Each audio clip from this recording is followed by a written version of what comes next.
Om.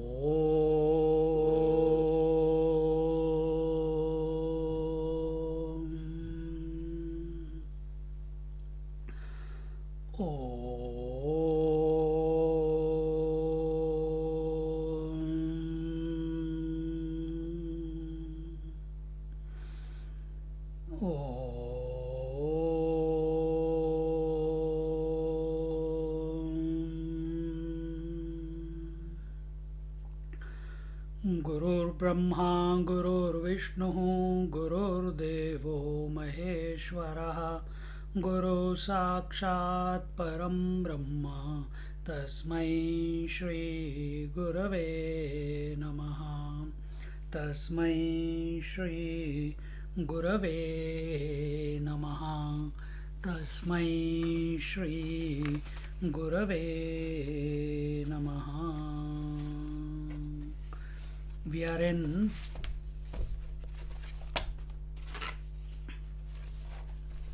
verse number 12 of we are in Kena Upanishad, part 3, verse number 12,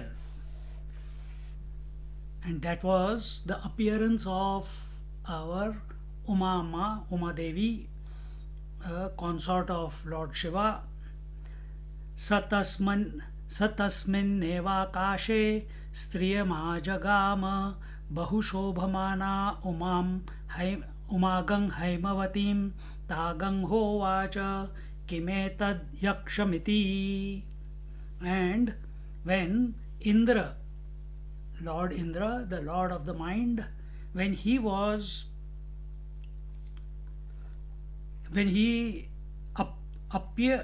came close to that point where Yaksha was seen, immediately Yaksh vanished, that we saw in the previous verse, and then he kept standing there without, as we told you last week, without any anxiety, without any expectation, with inspiration, without any doubt that there is something, but what it is I don't know.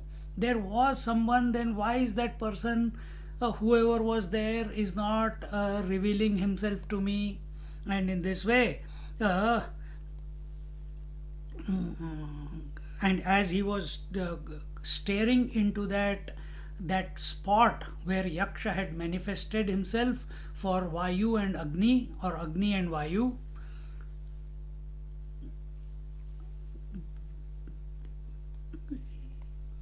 without too much time having been gone by, then Uma, that is Parvati or Hemavati, she appeared there, and she was and he came close to this beautiful lady who was decked with all ornaments, and her name was Uma Haimavati. Uma is Lord Shiva's Haimavati because she is the daughter of Himavan.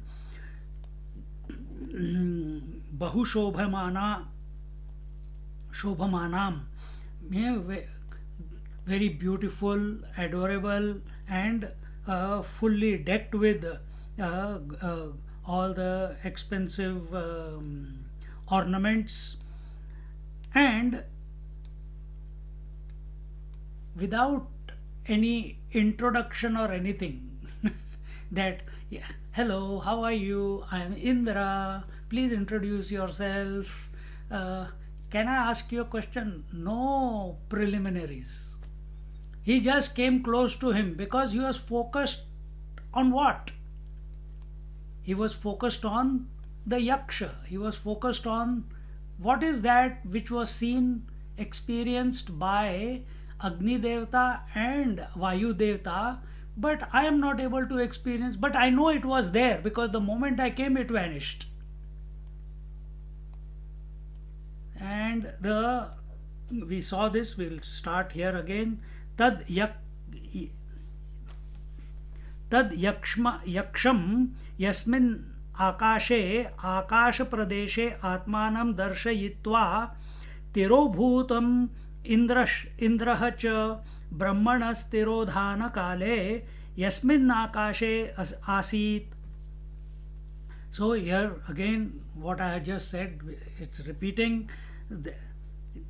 That space where Yaksha was manifesting himself, uh, and where was he? See, this is space in front of me. Is it in front? Is it on the left? Is it on the right? Is it the space on the close to the ground? Is it space away from the ground? Wherever that Yaksha was, because he had an inkling of where he was, and he kept and where he had given the darshan and then withdrawn himself, our Indra, uh, and the Indra uh, was thinking, contemplating that who is this Saha Indra Tasmin Eva Akashe Tasthau Kim Tadyaksham Dhyayan Na Nivavrute Agni Adivat. So, in that space, Indra continued standing, continued holding the position. He did not go back, he did not accept defeat. He continued with a positive frame of mind. Agni and Vayu came back. Oh, I don't know, and came back because they were more individual oriented. That I am Agni Devata, I am Vayu Devata. And when they were defeated, they were humbled. They came back without pushing on to know who the Yaksha is. They forgot what the main goal was, to find out Yaksha. So if you are defeated, okay, Yaksha said, if you can't burn this blade of grass, then give up your mithya abhiman. Okay, you give up your mithya abhiman, but you could have continued questioning. Please tell us who you are. Please reveal your true nature or introduce yourself, whatever. But they just came back without pursuing the topic further. And Indra doesn't do that. Indra is thinking, who is this Yaksha? And he continued standing there, unlike Agni and Vayu Devata. This is what happens when I was telling you last week that when mind comes to a quiet,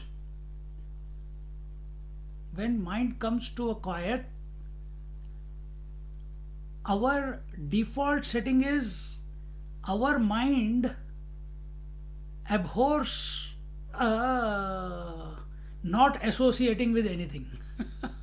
It needs some association. And how does it associate? It associates by way of thought.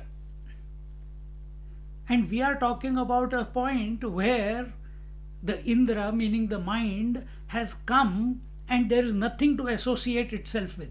It is asking a question, who was this Yaksha? Full stop. After that, there is no answer. Same way, if you ask, who am I? It is also in the mind only, no? Don't look for an answer. Stay there without getting distracted by anything, without getting hijacked by any other thought or maintain. Now understand this. I was thinking about it today. Can that Parabrahma Paramatma speak to you as Nirgun Nirakar? No. Even that Parabrahma Paramatma is known to us as Ishvara or as Brahma Vishnu Mahesh or any other gods only because of the potentiality. So if you know Shiva as Shiva, it's only because of the Shakti. You know Vishnu as Vishnu because that Ishvara, the formless with attributes Ishvara, if you want to say, when that Shakti, when his potentiality takes the form of Brahmani, then that Ishvara is known as Brahma, the creator. When she takes the form of Lakshmi,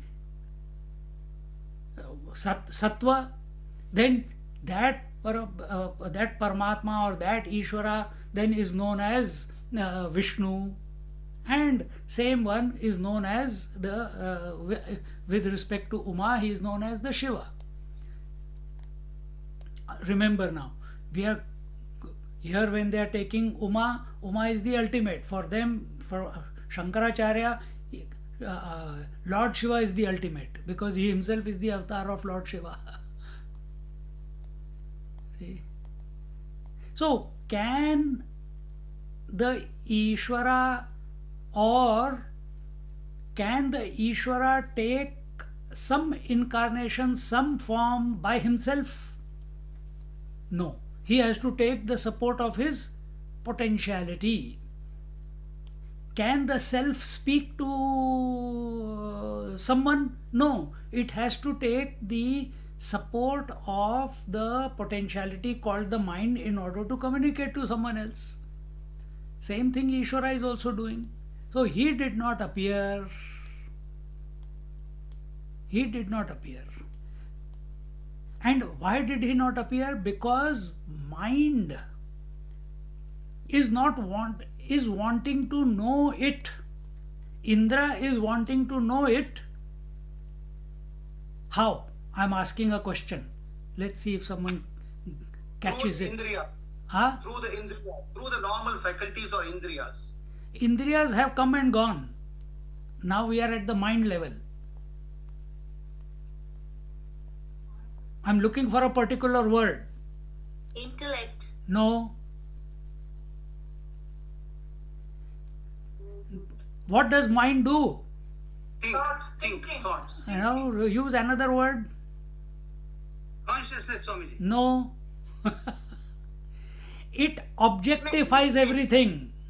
Imagination. Objectify. Yeah. So, Indra is the lord of the mind and he wants to objectify the yaksha.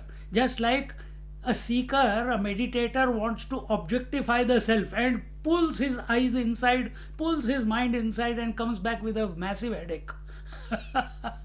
See? So as long as you are wanting to objectify, what will you get? Nama Rupa. You will get Nama Rupa. You will get Brahma, Vishnu, Mahesh. You will not get the ultimate one. See? Whatever you are harboring within you, yes, he did not know who it is. So first his potentiality, the Uma, she came. So this is just a bit of how to apply it on ourselves.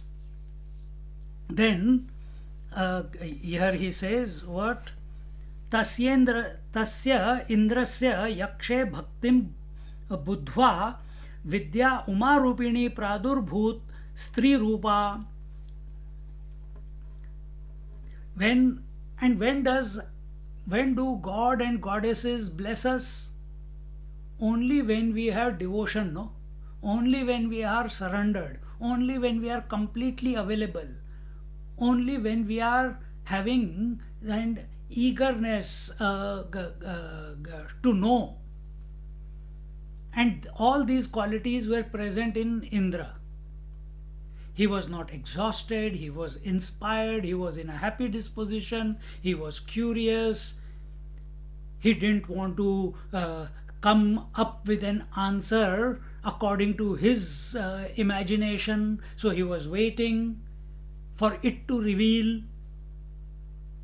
Even though his approach is objective, but he's not giving it a name or he's not giving it a form. He's just calling it Yaksha because we'll tell afterwards, Uma will tell what Yaksha is.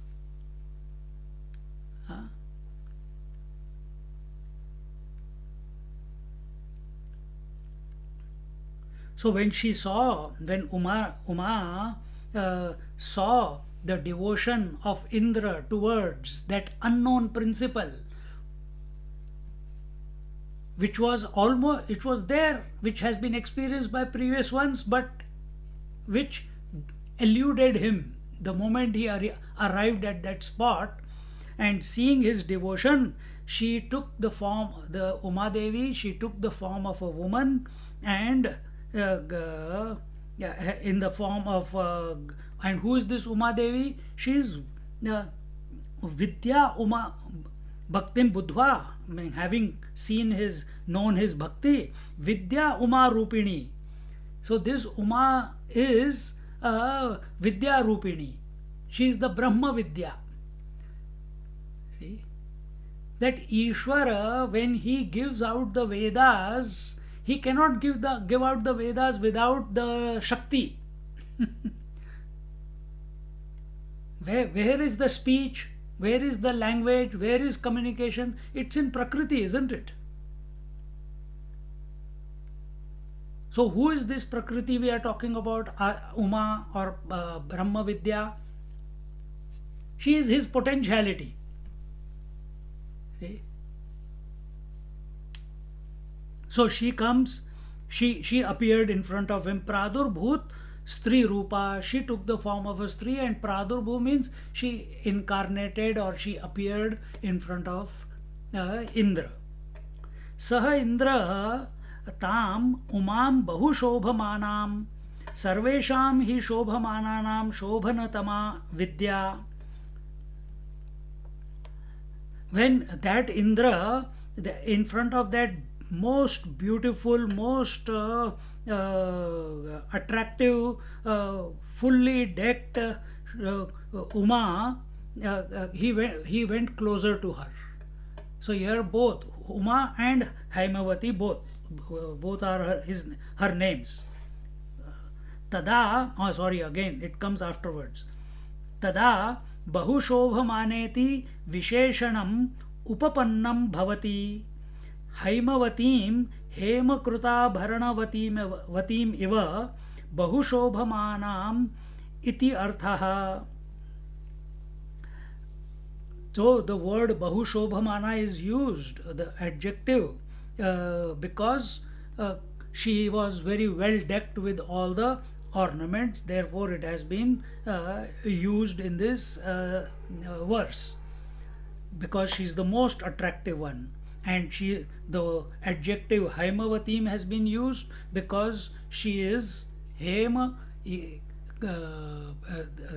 means Suvarna, meaning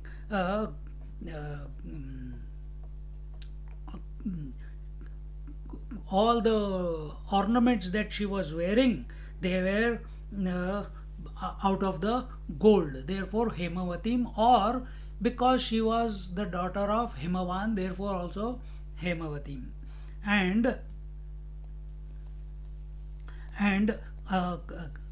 then it says Athava Uma Iva Himavato Duhita Haimavati Nityam Eva Sarvagnena Ishwarena Sahavartata iti Nyatum Samartheti Kritvatam.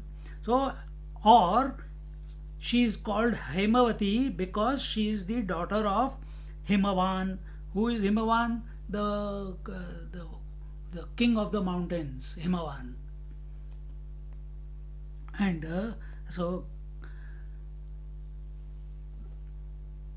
and who is she? She is Nityam eva sarvagnena ishwarena saha vartata iti.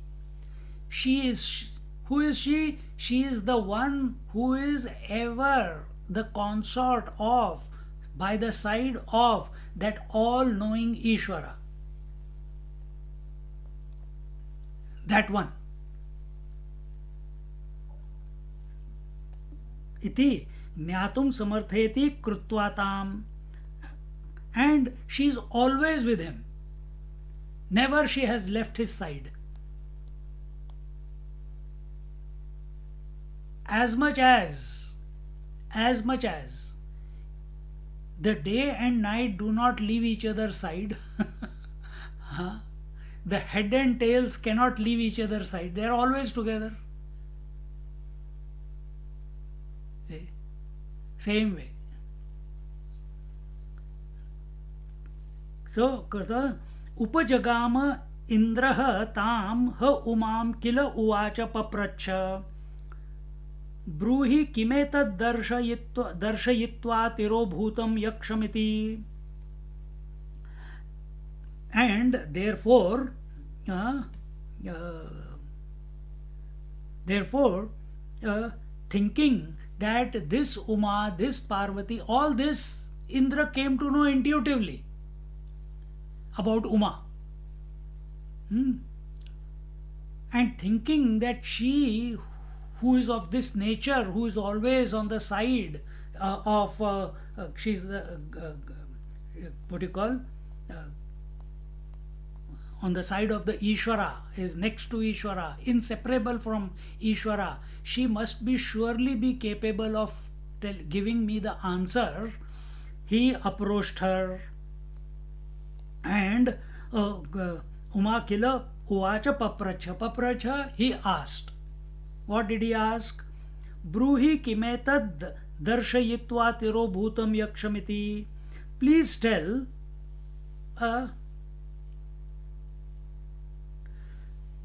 who is this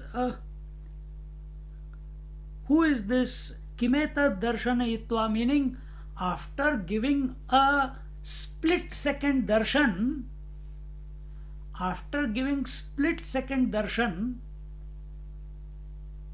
who is this Yaksha who vanished? Because Indra came, he had a glimpse and then Yaksha withdrew himself, remember? Therefore, Indra is continuing to stay there, to wanting to know who is this Yaksha, who was that I just saw and then he went away.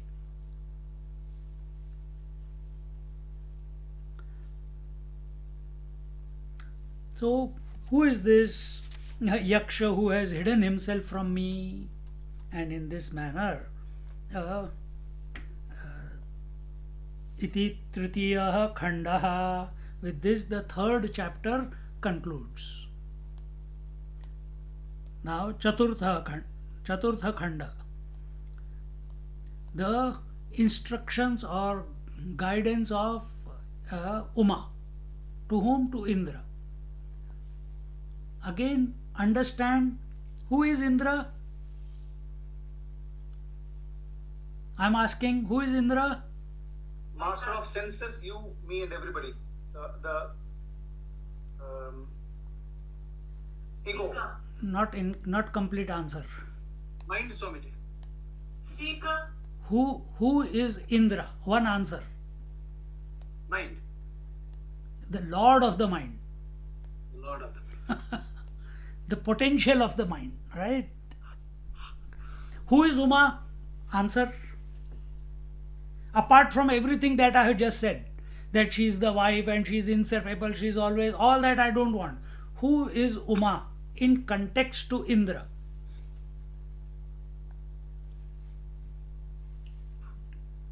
Consciousness.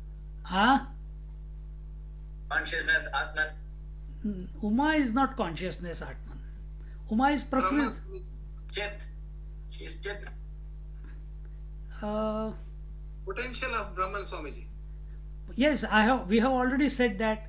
But when I am asking you a question, Indra is the Lord of the mind. Right? Who is Uma then? Now, Maya, Swami. yes, all that is correct. But you understand in the context that I am asking. Don't go in your library of vocabulary and come up with all the words that you have heard about Uma. In the context, first I said Indra is the Lord of the mind. Then Uma is Objects of the mind. na. What object? Lord of the intellect. Okay, before it becomes a cacophony, Uma is the total mind, total Prakriti. Indra is the Lord of the mind, and Uma is total unmanifest mind, isn't she? Oh, total unmanifest potentiality. Then she takes the form of a most beautiful woman, fully decked, most wondrous to look at.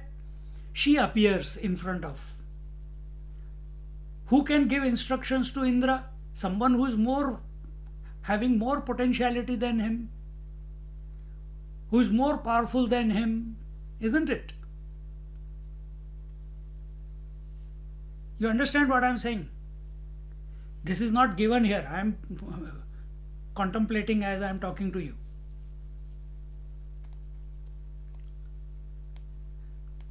And this happens. Now, be very attentive.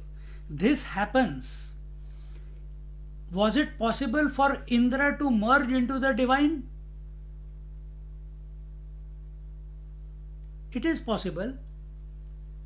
But the problem of Indra is, he is objective in his approach. Is it possible for us to merge into the divine? Yes. But what is the problem? We are objective in our approach. We want Lord in a particular form, we want Devi in a particular form, we want something we can look, we can touch, we can feel, we can communicate with, we can have a relationship with. This is how we interact with the world, and when it comes to divine, we use the same parameters and try to apply it on the divine also. And this is exactly what Indra is doing. That's why Indra can never come to know Parabrahma Paramatma. Only human being can know. This is the difference between you and Indra.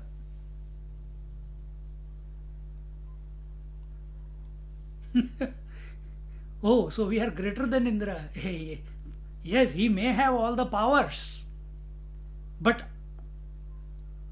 the power to exercise, the power to discriminate and stop being objective is only available in the human realm, not in the divine realm, not among the devatas. See? In other words, now I'll put the same thought that I'm telling you in a different way. Or. What is that? As long as you search for the truth with your own mind, you will only get what you are an imagination. You will never get the ultimate one. Because our mind, we think we are the mind, isn't it? And with the mind, if we are searching for the Lord, for the divine, for the Parabrahma Paramatma,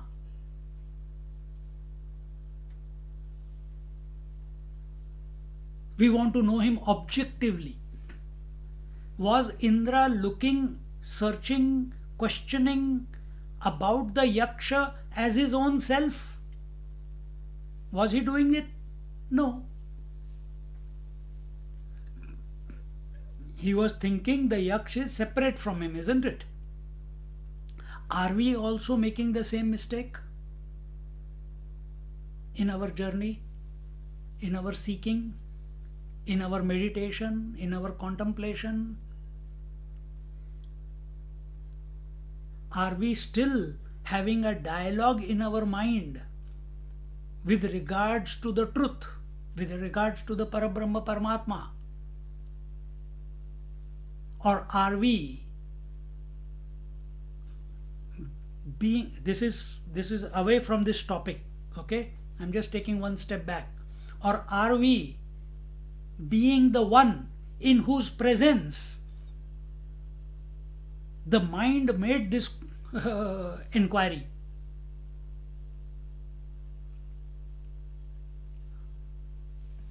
And correct that instead of searching for an answer, an objective answer, the mind must look for that which is its own source. Indra is not looking for his own source. Indra is looking for an answer to an experience that he had in this third chapter, isn't it? He had an experience, a fleeting experience, a momentary experience. So his whole approach is objective. And this is what people do. They want a darshan of the Lord, they want a darshan of Mahatma, they hear sounds, they hear lightning, or they see the rainbows, or they see the that Muktanand ashram is there, they only see the blue light all the time. Some see the sun, the bright light. So are you at a road intersection, orange, red and green, red, orange and green? Are we waiting for some experience to happen, which can be experienced by the mind?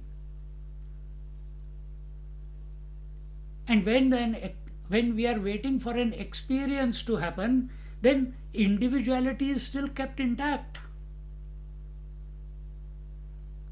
Even after this knowledge, Indra's individuality is still kept intact.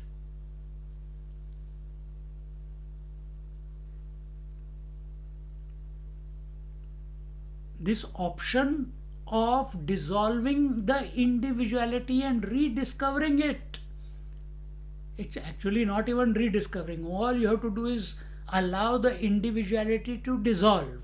Once it dissolves in its place, you will find that infinite reality. Then there is no question after that.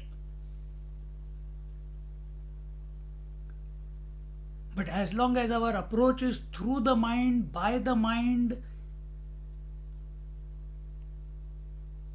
wanting, and mind can only ask for one thing: an experience, some knowledge, some feeling, some seeing, hearing, touching, feeling. Yes, all that, those came and went away. They couldn't find who Yaksha is. The mind, but here Indra is still objective in his approach. Our mind is also objective in its approach. So when we are studying this Upanishad, are we objective in our approach? Now see, suddenly what is coming out of the whole story. The story is not about only Agni Devata, Vayu Devata, Indra Devata. Suddenly I have given it a tangent.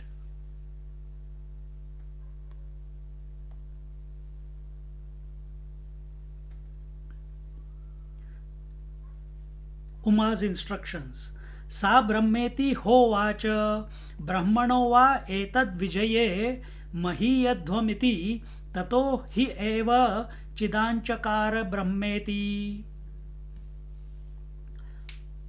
That Sa brahmeti hovacha, brahmeti, Brahma Vidya. That Uma, that Haimavati, that Brahma Vidya, she clearly spoke. What did she say? Brahmano va etad vijaye mahiyadhvam iti. She said, that is Brahman.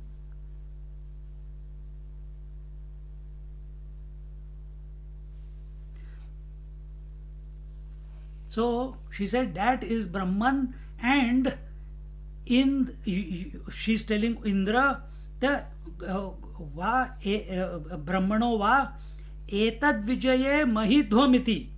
So you have gained the greatness, O Indra, meaning Indra and all other gods. You have gained the greatness only because of the greatness of that Brahman. You have gained the victory because the Brahman is ever victorious. You have gained greatness because he is the most greatest one. Acha. Now keep applying it to yourself. Subjective approach.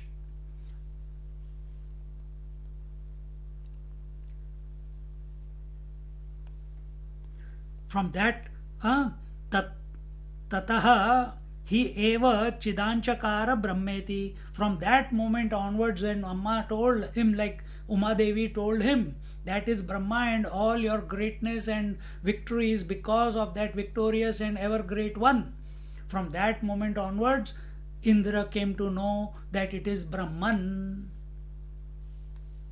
But he is not asking for becoming one with Brahman. See where he has stopped. He knows that it is Brahman.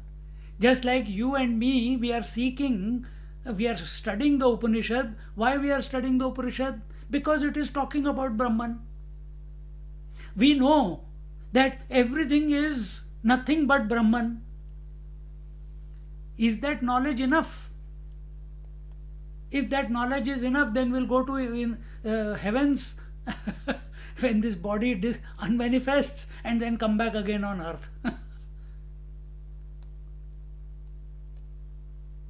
But so are we being an Indra? That, oh, now I know it is Brahman. Okay. अच्छा, dinner में क्या बना है? What is there for dinner? What is there for... Nah. So here the Padabhashya goes, Sa Brahmeti Hovacha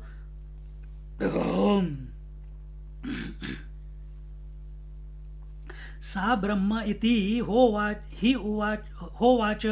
ha kila brahmano vai ईश्वरस्य एव विजये ईश्वरेण एव जिता असुराः.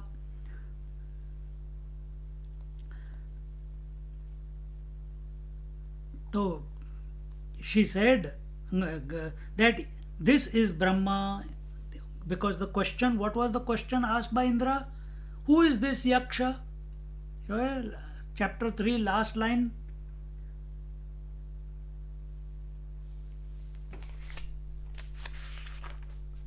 Why last line?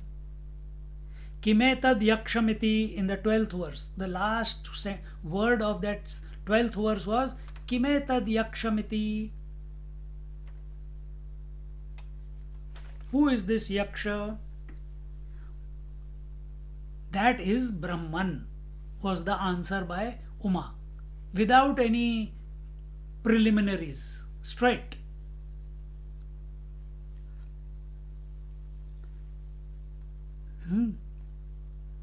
Brahmano vai Ishwarasya eva vijaye, and undoubtedly it is Brahman, and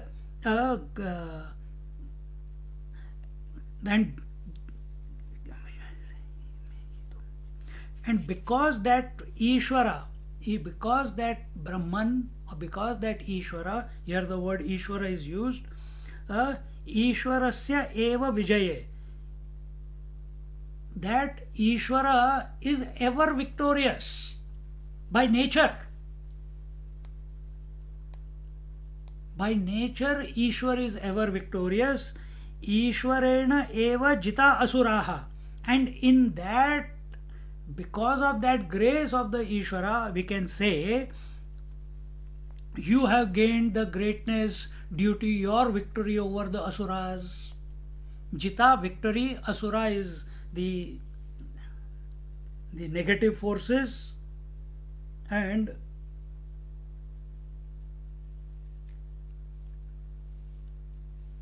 negative forces. Yuyam tatra nimitta matram, and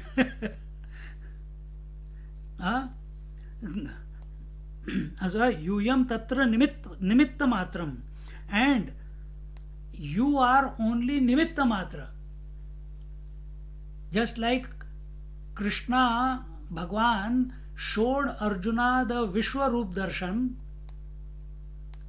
and he told all the Kaurava army, your uncle and your grandfather and your guru are already dead. It is a foregone conclusion. He sees that in that Vishwarup Darshan. That's why he gets scared. Then, if everything is a foregone conclusion, then why should I have a fight? So that you get the glory. You are the nimitta matra. See? So you get the glory. So same way here, Indra, you are the nimitta matra. You are so you get the, so through you this victory was there, but actually the victory is because Ishvara is victorious. Your existence cannot be without the Ishvara. Your victory cannot be without Ishvara. You cannot be without Ishvara. Do you believe this with regards to yourself? That you, who are as a person, are fully pervaded by the Ishvara and his potentiality? Do you feel that way?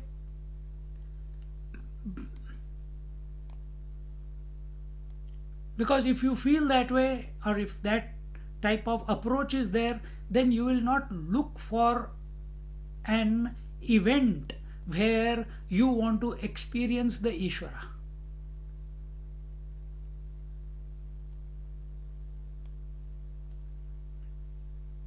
We want to experience because we do not, we are not convinced that he is the nimitta upadan karan of Jeev Jagat Ishwar, meaning everything that there is. Nimitta matram tasya eva vijaye yuyam mahiyadhvam mahimanam prapnutha. So, tasya eva vijaye, in his victory alone you have gained the glory of your victory. You cannot have an independent victory separate from Ishvara's. See? The ornament has got no independent existence apart from the gold. Wave has no independent existence apart from the infinite water. Similarly, Indra. Who is Indra? The Lord of the mind. He is phenomenal. He is Adi Daivik. Can he have an independent existence apart from the infinite cause? Not possible.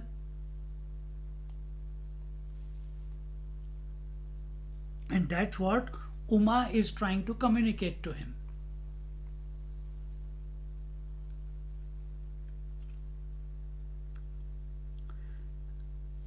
Etaditi kriya visheshanartham. The etad word has been used as a kriya visheshan.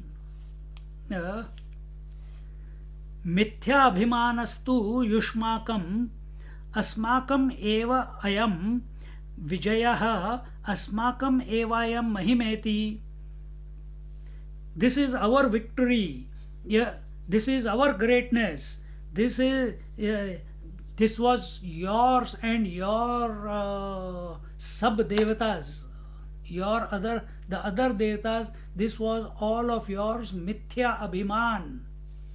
It was a wrongly placed arrogance. So if we are moving around in this world thinking, I am a Tismar Khan, I am a self-made man, that I did it everything single-handedly,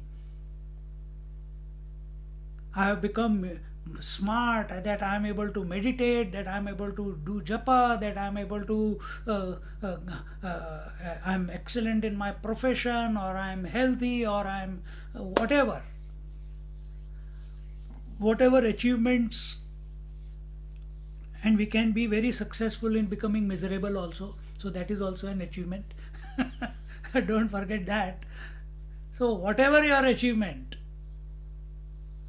if we have this mithya abhiman that I am miserable, means mithya abhiman.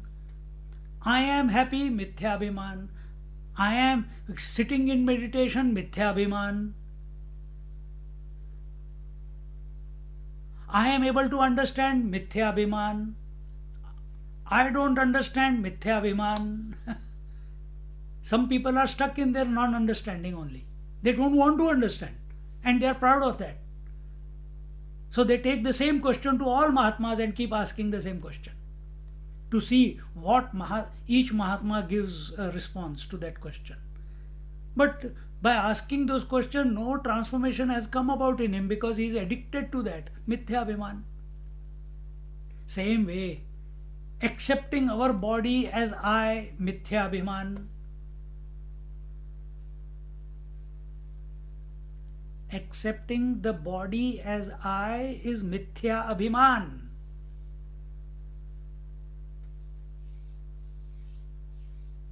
Remember the words in Panchadashi? Gaunatma, Mithyatma and Mukhyatma. Gaunatma was father, brother, daughter, sister, husband, wife, etc. Mithyatma was that Atma, that consciousness which accepts the body as I, is Mithyatma. So this arrogance that I am this body, this is Mithya Abhiman.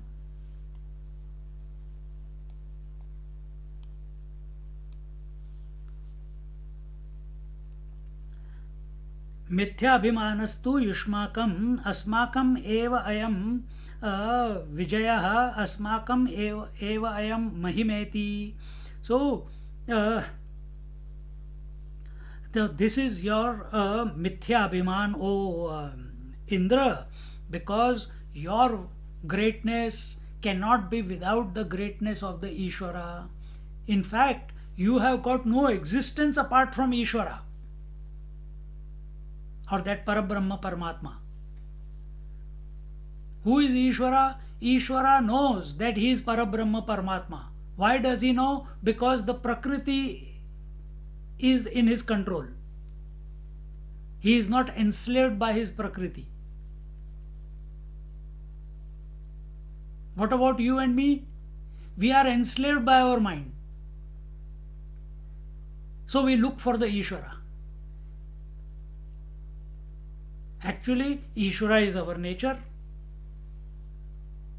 The Ansha, the Atma, the life principle which is expressed throbbing in us, it has got no separate existence apart from Ishvara. It is the Ansh of Ishvara. Then how can the Ansh have qualities, properties other than the Ishvara? How can the wave have the quality, properties, nature other than the infinite waters? Is it possible? But the wave considers itself wave because it is addicted to its form. Mithya Abhiman. So just like waves' nature is none other than the ocean or the infinite ocean or the infinite waters, just as the nature of the ornament is none other than the infinite gold, so also your nature is also not other than that infinite Lord or infinite Brahman.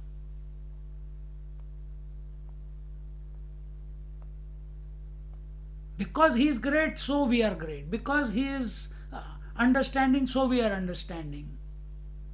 Because he is unconditional love, therefore unconditional love flows through us.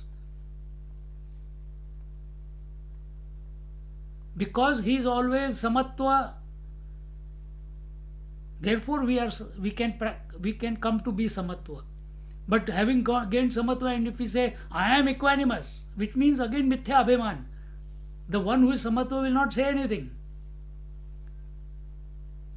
Silent.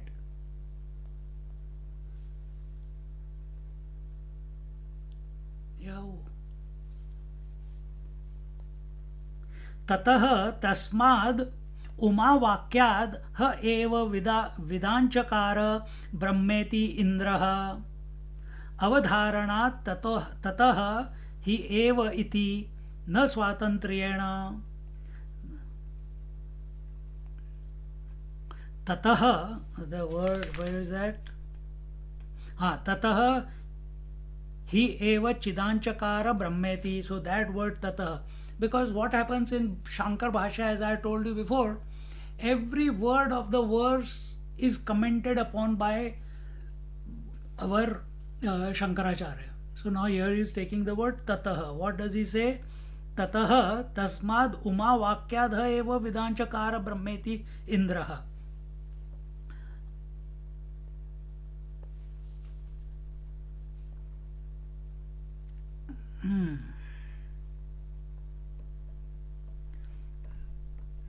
ततः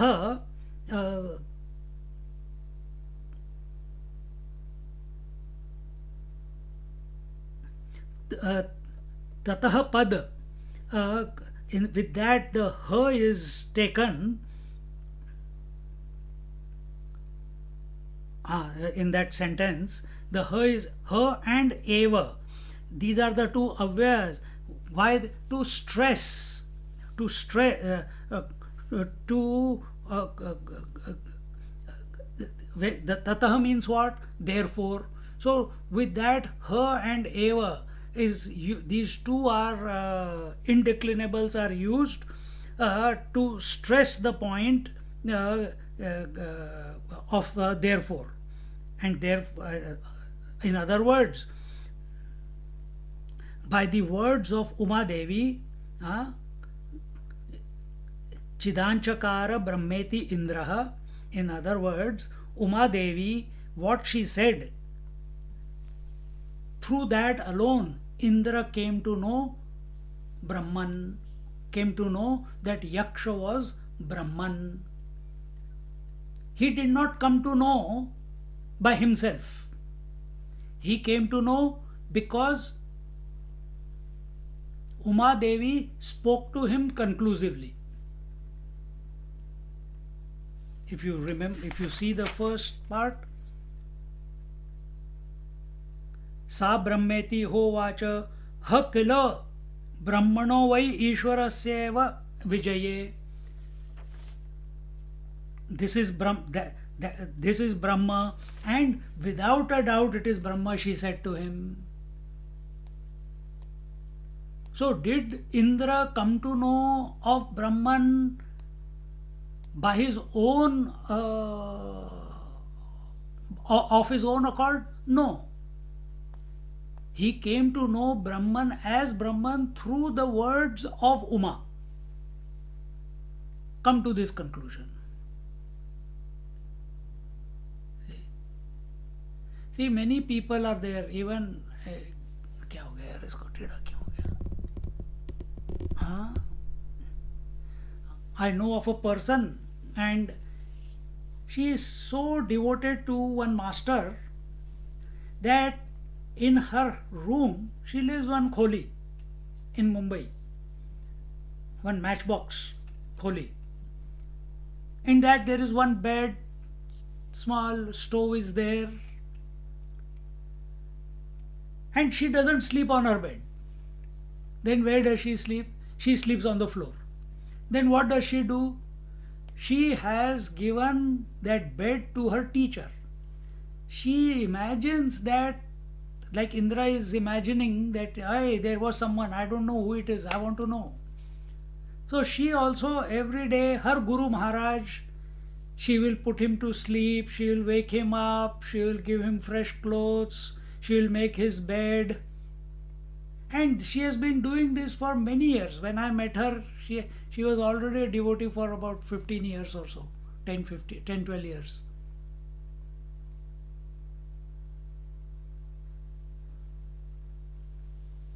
And one day when she was lying down on the floor, sleeping, in the middle of the night, she heard some verses. Next day she took a piece of pen and paper and kept it next to her head. In the night again she heard, next night also she heard, she wrote down, and it went on for 2-3 days. And a beautiful Sanskrit, she doesn't know Sanskrit, zilch, doesn't know, but a beautiful composition in Sanskrit came out of her mind, expressed through her hands in the form of writing, and then she showed us that this is what came. Who is Indra? Lord of the mind. He is also the Lord of the hands. Remember. So mind, when it wants to express, it expresses through hands, right? So just as I'm giving this example because Did she know Sanskrit? No. Did she know she was going to write those verses? No. Did she had any idea? No. All she knows is her devotion and her availability to that Guru Maharaj.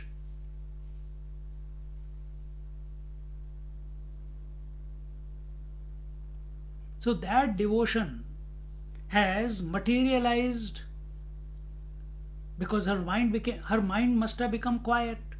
In that quiet mind, is she looking for becoming one with the Guru Maharaj?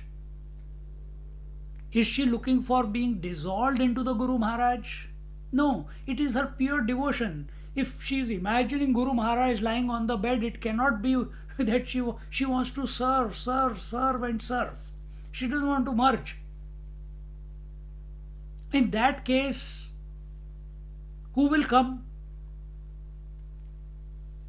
Then Uma will come. Brahma Vidya will come. Lakshmi will come, whichever way. And how did she came? She came as those verses.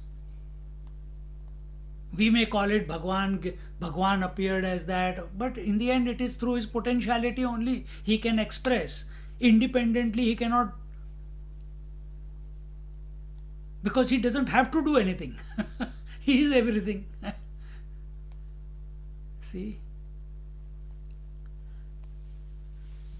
Here the word that used is na swatantrena.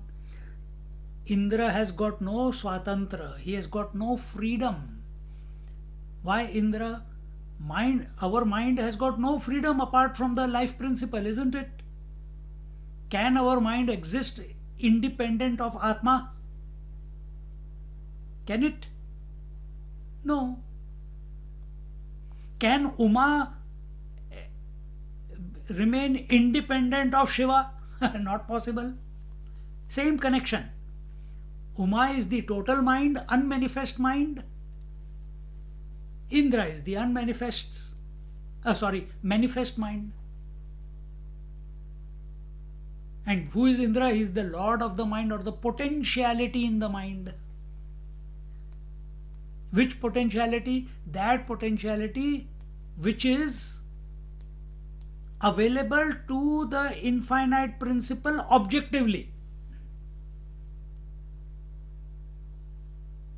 Indra is the potential which is available to the Ishvara objectively.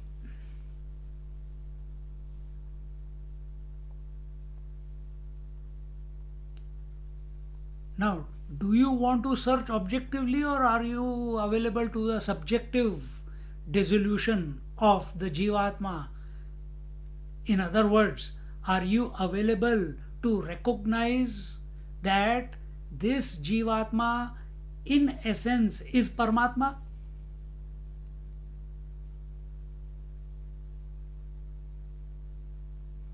Then we will have to approach it in a different way. We can't remain objective in nature and desire a self-realization. Self-realization cannot come to a person who is objective in nature. See? Na swatantrena. The mind has got no independent existence apart from the divine principle or the spirit principle or the self. So all your greatness, don't we, if we win a lottery, if we win a race, if we our investment gives good returns, if we buy a bargain a property, or we sell a property and we get a good price, yes, I did it. Yes, I what do you call? I nailed it at the right time. This is the language, isn't it? And we become proud of our achievements, forgetting. Afterwards we may remember. But then that gap is there.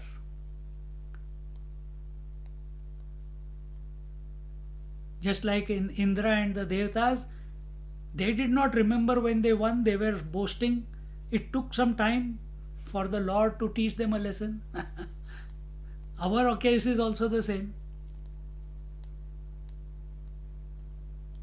We have to realize this there and then, that what I am speaking, what I am listening, what I am understanding, what I am interacting with, what I am seeing, what I am hearing, touching, feeling, tasting, all this is, I may use the word, the mind may use the words, I am seeing, I am hearing, I am teaching, but these seer, seen, seeing, hearer, heard, hearing, thinker, thought, thinking, knower, known, knowing, experiencer, experienced, experiencing, all this is, someone is knowing it, isn't it? Even as it is going on.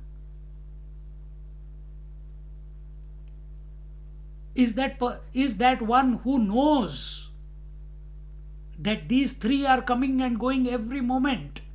Is that other than you? Is that other than you? Then which one are you choosing to be? The one who is coming and going, which is understanding thoughts, emotions, seeing, hearing, touching, feeling, different roles? Or are you being the constant one in whose presence all these triputis are coming and going? Which one are you being? At this very moment. We don't have to contemplate on this afterwards. Right here and now. Discriminate. The story of Indra is not given to entertain us. The story of Indra is the story of our mind, which is by nature objective. In mind means duality. Ahamidam duality. When attention is on the idam, then mithya abhiman comes. And we want to dissolve this. That option we have.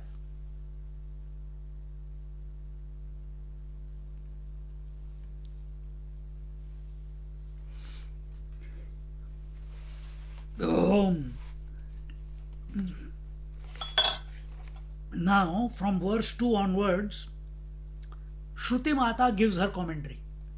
Just like before, remember that student, he made the statement, and then Shruti Mata in 3 verses explained what this seeker must have said. Same way. Now Shruti Mata is expanding on this whole event that has taken place. Yasmad Agni Vayu Indra ete deva brahmanah samvad darshanadi na samipyam upagataha. Yasmad Agni Vayu Indra ete deva brahmana samvad darshanadina samipyam upagataha. Because Agni, Vayu and Indra, these gods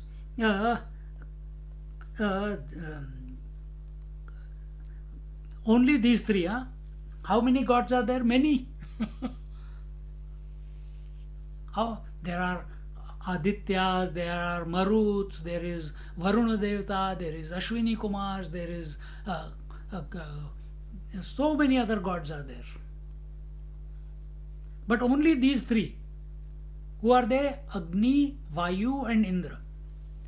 These three were able to, first two had a conversation with the Brahman in the form of Yaksha, and Indra came to know, and the first two did not know that it was Brahman, even though they had conversed with him. Just like we converse with Mahatmas. We converse with Mahatmas. But do we consider them to be Brahman? We converse with people all around us. instead of considering that they are expressions of Brahman in that particular form, this is my husband, this is my wife, this is my children, this is my enemy, this is my friend, this is my boss, this is my employee, this is from this religion, that is from this religion. I think he's a aborigine, I think this is a South American. You see, in all specifics we get lost. Indra and Vayu had conversation with Brahman in the form of Yaksh, but they did not know who he was. In other words, at the sensory level, we can never come to know the infinite reality, even though we are face to face with the whole reality, because this whole world of names and forms which we are perceiving through the five senses is nothing but Brahman. But are we able to know that it is Brahman? Just like that Vayu and Indra. But anyway, so here he says, because Agni, Vayu and Indra, these three devatas, they had a conversation with Brahma and darshan of Brahman, and this was possible for them because of their proximity to that Yaksha.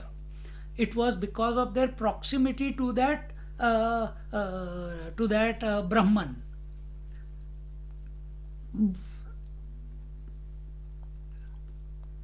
See, Agni and Vayu, what was their proximity to Brahman or Yaksha? Through conversation. What was the proximity of Indra to the Yaksha or Brahman? That he saw, and the moment he saw and it vanished. That was his proximity. So he had no doubt that he saw something, and therefore he was curious to know what it is. See? And because of this proximity, now what he says before I answer.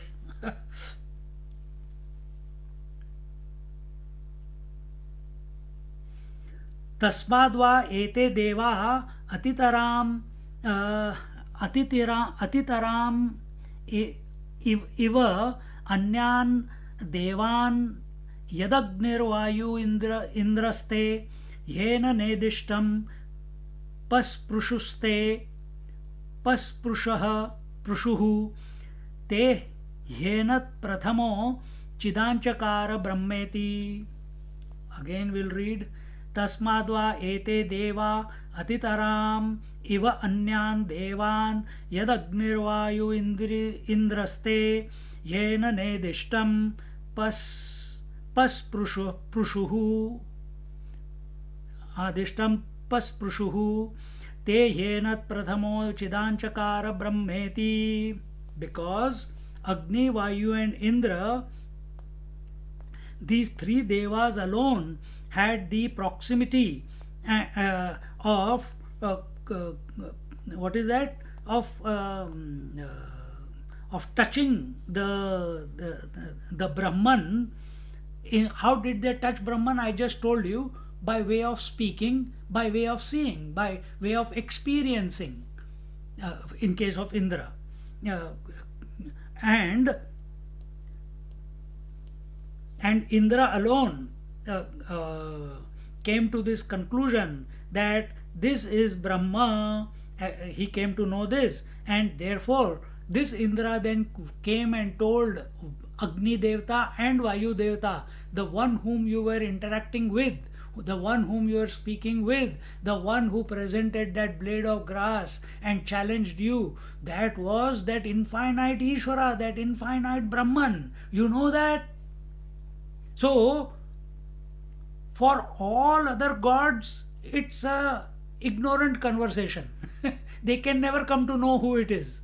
But Agni came to know because he had an interaction. Vayu came to know because he had interaction. Yato vacho nivartate. Agni Devata expresses as sun, the moon and the speech. The right eye, left eye and the speech.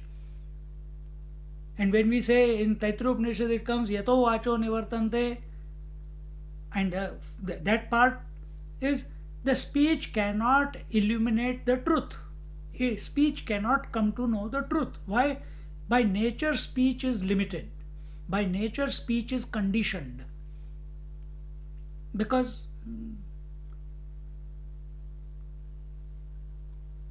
thoughts are conditioned, speech is conditioned, whichever. Then aprapya manasa saha. Mind cannot comprehend it. So who is mind here in the story? Indra. Indra cannot comprehend it until and unless Indra was not told by the total potentiality Uma, who is an inseparable from Brahman or Ishvara, until unless she did not take a form and tell Indra, because Indra is objective in its approach. So he needed to be communicating with someone, so Uma Amma came in front of him in that beautiful form. And the mind, Indra Bhagwan, intuitively came to know that she is someone great, and therefore asked her and accepted the answer without questioning. Remember this. Accepted the answer without a doubt. If someone tells us something, 100 questions we have after that. But when the answer comes from within, intuitively, it is your own answer. That intuitive answer is not your answer, it is by Uma Brahma Vidya. It is not your answer. But we have the arrogance, it is my answer. I discovered it. It is my discovery. See?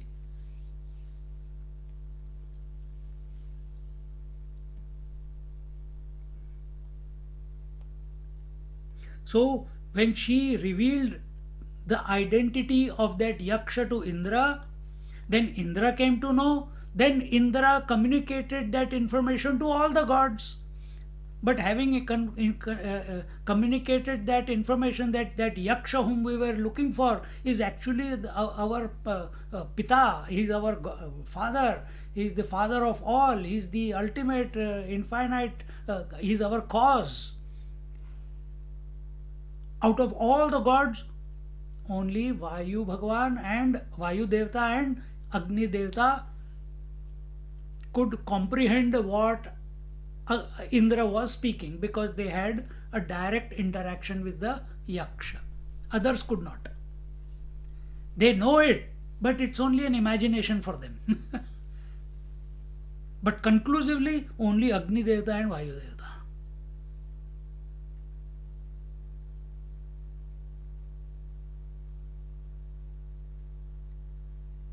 I'm thinking loudly here. In my mind, thought is going on. It's not given in the Upanishad. And what is that?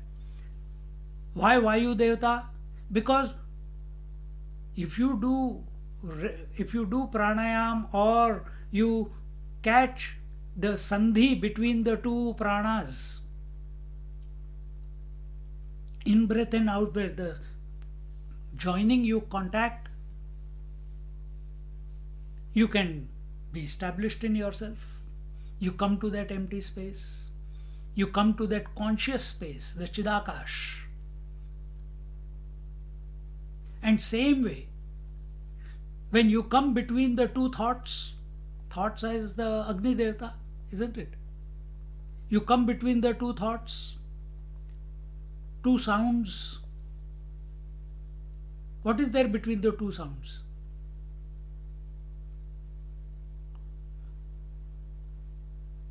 What is there between two sounds? You are there. Silence. You are there.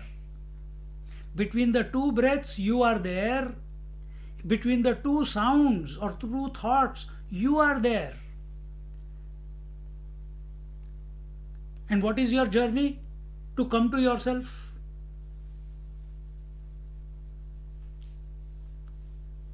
So, come there. See? Can you catch the point between two tastes? Not possible. Can you catch the point between two smells? Not possible. Breath you can. but not two smells. I'm just thinking loudly. This is not given here. Maybe it is given. I don't know. We'll see afterwards. Now, the Padabhashya, he says this is the second verse, yeah. And therefore, here it says, therefore, this Agni, Vayu and Indra, they came to be greater than all other Devatas. They are more revered, they are more, you don't pray to Maruts as much as you pray to sun god and moon god and fire god. Homa is fire god, isn't it? Pavana Sutta Hanuman ki jai, Vayu Devta. Every Tuesday and Saturday you sing his glory.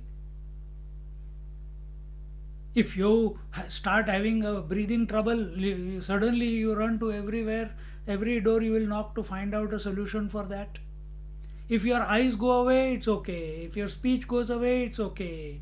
If your taste goes away, it's okay. If breath goes away, oi, problem. Isn't it? So he says, Tasmat Swair Gunaihi Atitaram Iva Shakti Gunadi Mahabhagyaihi Anyan Devan Atitaram Atisherata Iva Ete Devaha. Therefore, thus,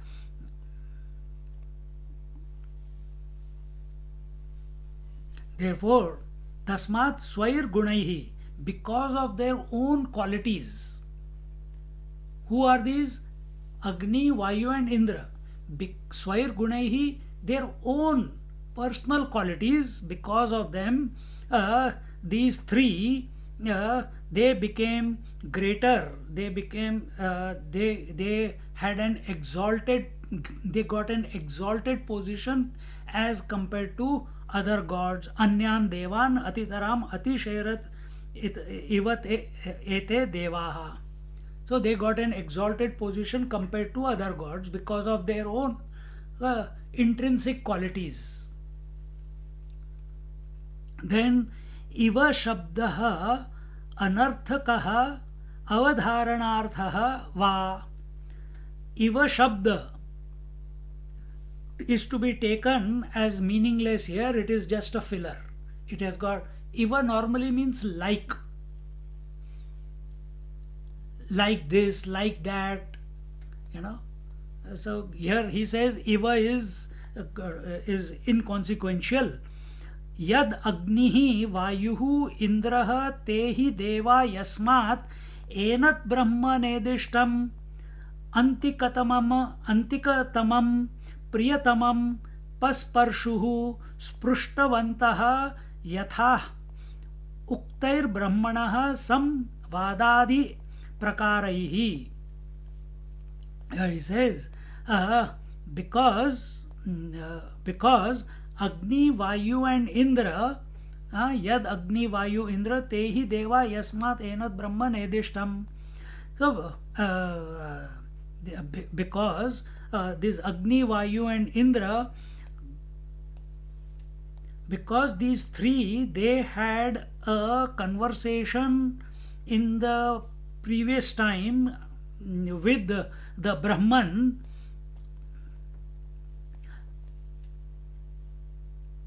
and as a result of that conversation with Brahman, they found themselves very close. Very close. Nedishtam is very close. There must be exact meaning क्या है nedishtam का, देखता हूँ.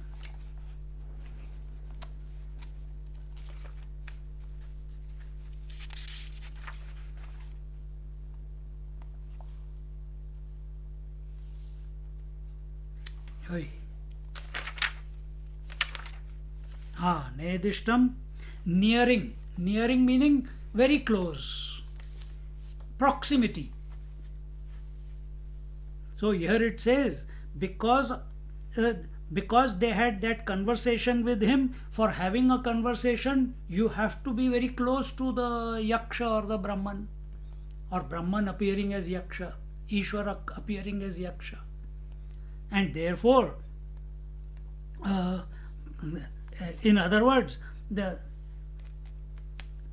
they had communicated with this Yaksha in a very close manner, and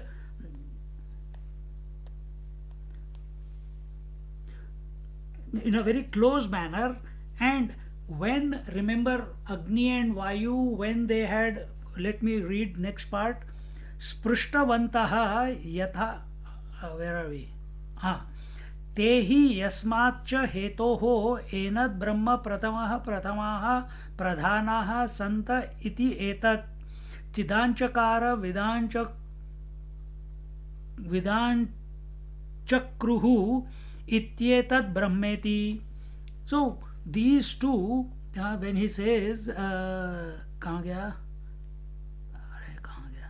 हाँ, तेहि यस्माच्च हेतोः and Brahma. So that when these two, Vayu and Agni, when they went to the Yaksha, and when they were unable to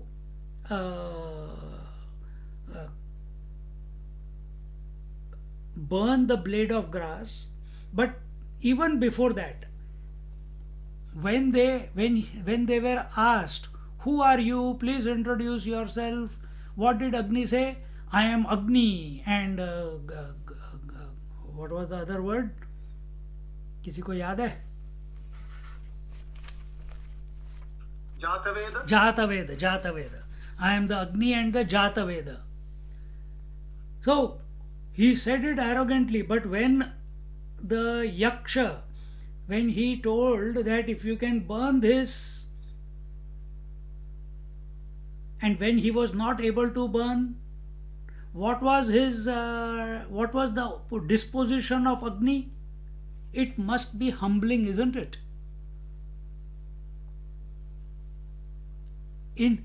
He went with arrogance, but he came back humbled. Same was with Vayu also. Before coming back, all this is happening in the presence of Yaksha. They are speaking to him. So therefore, they were very close to him. They had known him. Here it was not told anywhere that they have seen a form or anything, but what they have shown in the story is that they had communication with the Yaksha. And therefore, he says that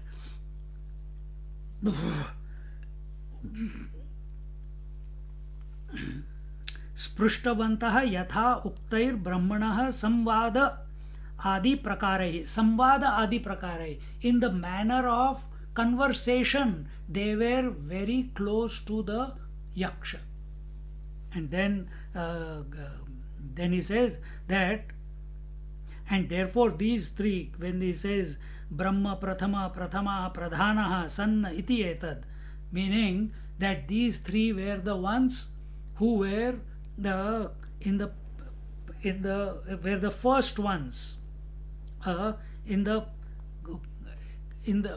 the main ones. Pradhana is the main one. Where these three were the main who were able to know that this is Brahma. This Yaksha is Brahma. And therefore they got that place of importance, the place of worship among all the gods. Yasmad, क्या हो गया time? 9 बज गया. We'll just read this part. Yasmad Agni Vayu api Indra Vakyadeva Chidan Chakratuhu Indrena hi Uma Vakyat Prathamam Shrutam Brahmeti. Because Agni and Vayu in the also came to know through the words of Indra Bhagwan, because Indra came to know first, and when he came and announced that it was that Brahman, that Yaksha was Brahman, Agni and Vayu came to know through the words of Indra. And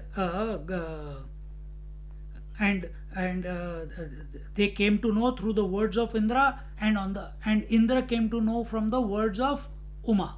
Now with that, the third verse will begin, which we'll look at in our next class. Om Purnamada Purnamidam Purnat Purnamudachyate Purnasya Purnamadaya Purnamevavashishyate. Om Shanti Shanti Shanti. Harihi Om. Shri Gurubhyo Namaha. Harihi Om.